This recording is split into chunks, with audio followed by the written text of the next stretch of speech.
Um príncipe apaixonado recebe a notícia de que a mulher que ama foi decapitada.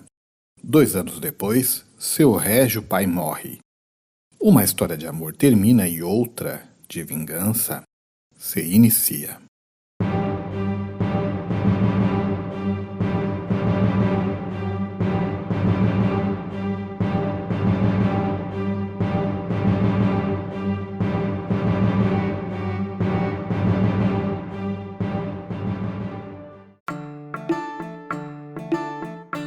Olá, amigo do canal Solilóquio.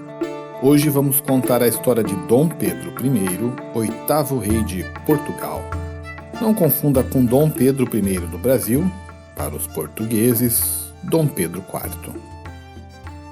Pedro I de Portugal nasceu em Coimbra em 1320 e era filho de Dom Afonso IV e neto do rei Dom Dinis. Ele foi descrito como alguém que sofria de gaguez. Com a morte do seu pai em 1357, Pedro subiu ao trono com 37 anos, iniciando um reinado voltado para a aplicação da justiça em Portugal, mas sem deixar de lado a vingança pela morte de sua amada.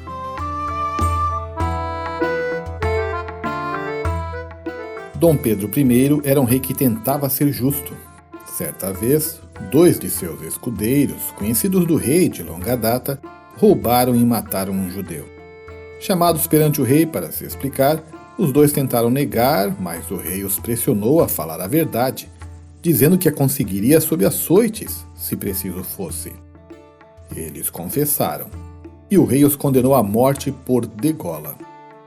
Noutra ocasião, o rei mandou castrar Afonso Madeira, outro de seus escudeiros, por ter se deitado com a esposa de um corregedor da corte. Sobre a relação com os mouros, as leis de sua época não permitiam que nenhuma mulher de qualquer extrato social entrasse dentro da mouraria, ou seja, dos bairros mouros, sob pena de ser enforcada. Nas Cortes de Elvas, de 1361, um protesto foi levado até o rei. Pedro I havia proibido a prática da advocacia, entendendo que estas serviam para retardar a justiça, e ele queria a celeridade. Contra isso é que houve reclamação nas cortes. Nós já falamos dos mouros, mas agora vamos falar de ações contra os judeus. Em 1365 foi criada uma lei que os segregava em bairros próprios, as chamadas judiarias, que limitava o contato físico e a assimilação cultural.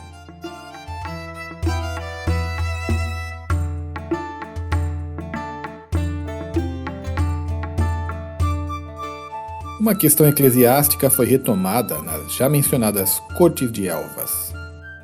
O alto clero exigiu a revogação do beneplácito régio, que subordinava as determinações da Igreja à aprovação da coroa, colocando o poder régio, secular, acima do religioso. Porém, a Igreja não foi atendida.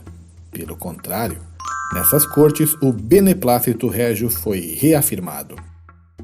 Havia em Portugal a ordem religiosa militar de Avis, que durante muito tempo foi subordinada à castelhana Ordem da Calatrava. Durante o reinado de Dom Dinis, houve a preocupação de nacionalizar tais ordens religiosas militares, e comentamos no vídeo desse rei como ele conseguiu nacionalizar a Ordem de Cristo a partir da extinta Ordem dos Templários, e como Dom Dinis separou o ramo português da Ordem de Santiago do tronco principal castelhano. A Ordem de Avis estava sofrendo a mesma mudança e um ponto importante na nacionalização dela se deu quando Pedro I fez seu filho bastardo de 6 anos o mestre dessa ordem. Tal escolha governaria futuramente os destinos de Portugal, como veremos no vídeo sobre o rei Dom João I, inaugurador da dinastia de Avis.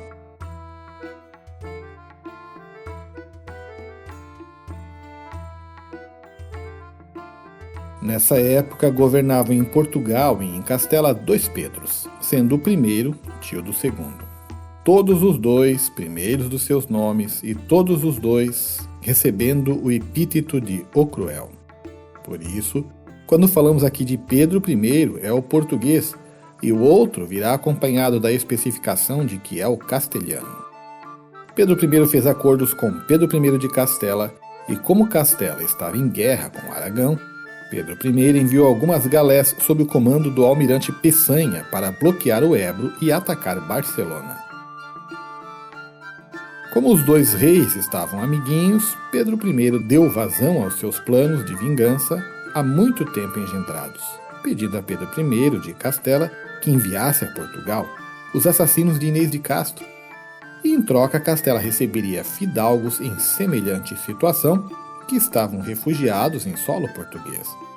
Como veremos em breve, um destino cruel aguardava esses refugiados portugueses em solo castelhano. Terminada a guerra, Aragão decidiu se aproximar de Portugal celebrando um tratado de paz entre os dois reinos. Ocorria que em Castela, nessa época, dois irmãos disputavam a coroa. O entronizado Pedro I, o Cruel, e seu irmão Henrique II de Trastâmara. Em 1366, o Pedro I castelhano estava em maus lençóis e decidiu pedir ajuda ao homônimo rei português, uma ajuda que não foi concedida. Vendo-se derrotado, Pedro I de Castela pediu asilo ao tio português, que decidiu não se envolver e negou. Henrique II saiu vencedor, matou Pedro I castelhano e se apoderou da coroa de Castela.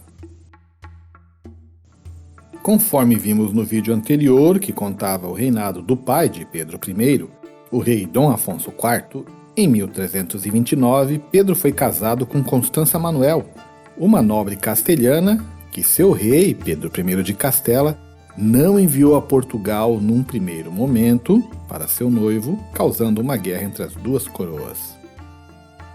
Mais tarde, os dois reinos cristãos fizeram as pazes para enfrentar a ameaça moura na Batalha do Salado, e Pedro I recebeu enfim sua esposa Constança. Foi com Constança Manuel que Pedro teve seu filho Fernando, herdeiro legítimo e futuro rei português. Pedro, porém, estava mais interessado numa das aias da rainha, chamada de Inês de Castro, membro de uma nobre casa castelhana, e Pedro começou com ela um romance extraconjugal. Isso trouxe muita insegurança para o rei e seus conselheiros, porque isso deixava Pedro sob influência de uma mulher da nobreza castelhana no momento em que a coroa de Castela estava em disputa, e houve tentativa de envolvê-lo em assuntos externos.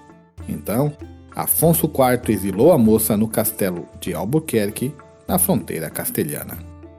Ocorreu, porém, que Dona Constança, a esposa de Pedro, morreu ao dar à luz a Dom Fernando, futuro rei de Portugal.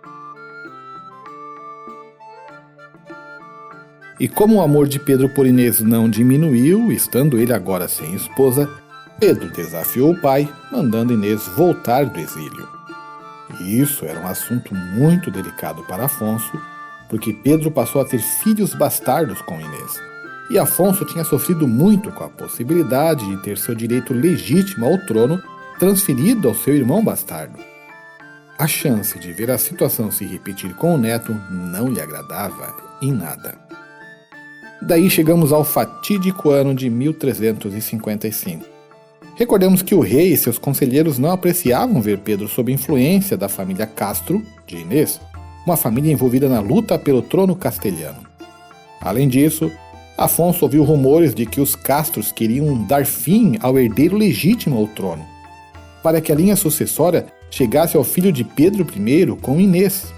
Aproveitando Afonso IV que seu filho Pedro estava ausente, o rei resolveu a questão mandando degolar Inês em Coimbra, ou pelo menos consentindo no conselho de 3 nobres para que se fizesse isso. Ao saber da morte dela, Pedro quis num primeiro momento fazer guerra ao pai, mas foi demovido desses planos pela mãe, Dona Beatriz. Sua vingança teria que esperar e passaria pelo fato de ele tornar-se rei. Para isso, a amizade com o pai ainda era importante. Não que a espera fosse muito longa, porque 2 anos depois, em 1357, Afonso IV morria e deixava a coroa para Dom Pedro I.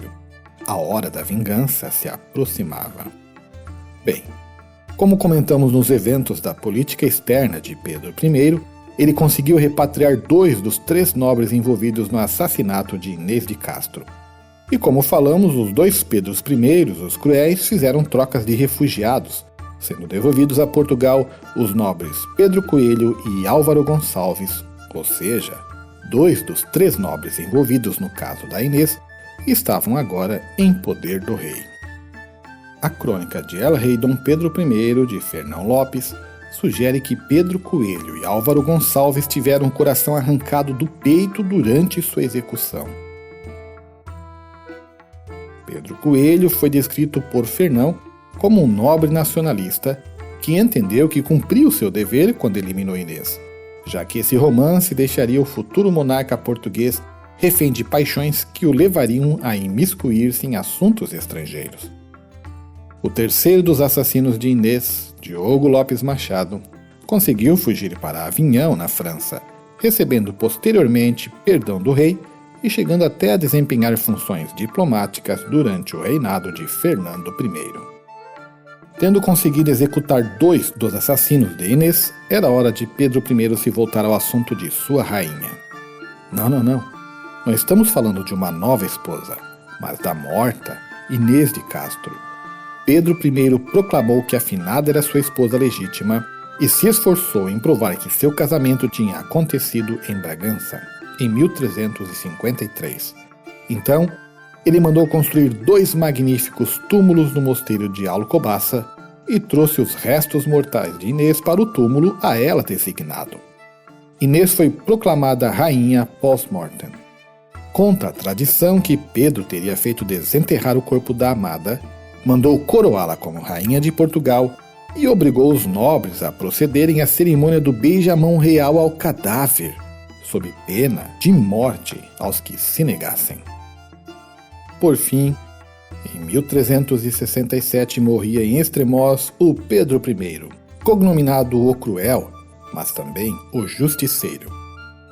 Um homem que se esforçou por melhorar a justiça no reino e, ao mesmo tempo, um rei que foi considerado por alguns como impiedoso no cumprimento dela. Pedro I foi enterrado no mosteiro de Alcobaça, em frente à sua amada Inês de Castro, para que, quando vier o juízo final, ele possa levantar-se e vê-la uma vez mais. Aguarde, pois em breve o canal Solilóquio voltará para contar as aventuras de Dom Fernando I, 9º rei de Portugal, último rei da dinastia Afoncina.